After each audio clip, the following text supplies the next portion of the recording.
Hey YouTube. So today I'm going to be showing you guys the 3 main tips that I use every single day in ranked and with my team SNF. That I think will really help you guys to get better and just overall be able to improve over a long period of time. So yeah, without further ado, let's get into it.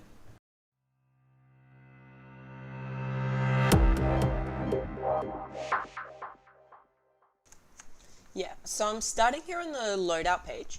So basically, I want to talk about how you should have a specific schedule. So basically, for me, I do 30 minutes to an hour of terror stunt a day, at least before I play, and then I just do straight ranked.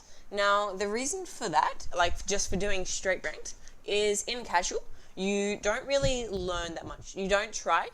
You tend to use not trying as an excuse a lot as well. So say for example, you went 0-4, 0-3 in Terror Stunt. So you just lost you died every single round. That is you use that as an excuse. You're it's just casual, I wasn't trying. And that's a really bad habit to get into. I'm really towards self-evaluation. And I find that it's difficult to self-evaluate when you're not trying your hardest. So that's why I always do 30 minutes to an hour Terror Stunt, then ranked. Now, in Terror Stunt, I see a lot of people just going Ashe and just fragging out as Ashe, and they easily do it and they just go full auto and they just run in and just kill everyone. But basically, the problem with that is, say for example, you're a Buck main. If you go in and go Ashe, Ashe has basically no recoil on a gun. It's you can control, it's a bullet point. It's basically the same as that. That wasn't that good recoil control. But basically it's the same as that. So, but with Buck, his recoil goes like that. Not really, that's slightly over exaggerated. But his recoil is going to be a lot more difficult to control than Ashe's. Even with, say for example, Sledge and Thermite, their recoils are still different. So you want to be practicing the actual operators that you play the majority of the time, so that you can improve with their guns and their guns alone. And that'll help you improve a lot because you're improving with that specific operator. Yeah, so the third tip that I want to talk about is full auto. So when you just have fully automatic compared to having single shot. It's not being able to go full auto, and when you start to hold down the button, it just shoots one. So basically, the difference between this is when you're on full auto. Say for example that his head is exactly on that point there. So that's his head there, on that point. Let me just, yeah. So, and your crosshair, is on this point.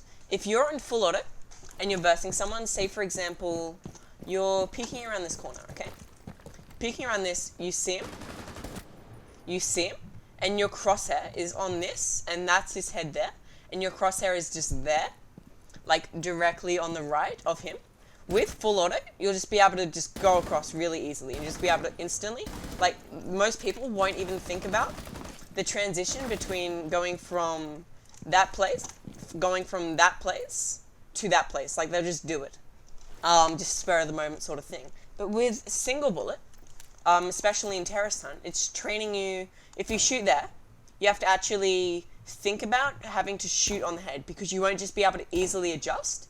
And you'll have to think about doing it, which will make you realize that it's a problem, and then you'll fix it faster than just doing it. Because going Terror Stunt just full auto, you'll just be able to fix it really easily, and you're not actually learning anything by fixing that. So that's why I always do single bullet, not full auto. So it shows you that you need to make those changes. Before, if you were full auto, you would you just go across and you do that. And you would start shooting before you're on the head. That's the main point of this video. That is a huge problem for a lot of people because you start shooting up and then you have all those bullets and all the reaction time. So when you're on there, you have to, that's 200 milliseconds just to go over to that point. But if you start on the head, so you flick to the head and then start shooting, you already have an advantage over the other person. Because you've started shooting when they're on the head, and they've started shooting beforehand, and they have to control recoil and bring it up to your head. which first thing setting operators is very difficult. But like overall, it's the same time or faster to flick to the head and hold it down, and then rather than just hold down the bullet. And also you get more ammo and like overall. So yeah, it just teaches you to start shooting only when you're on the head, and then subconsciously in real games, after about like 2 hours practice, you'll automatically be doing that. And yeah, I really appreciate you all checking it out. If you like my content, check out my Twitch. I would really appreciate it.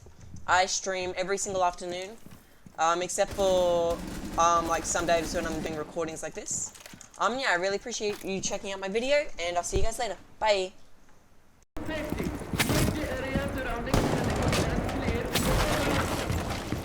Doctor's half full, Lassie.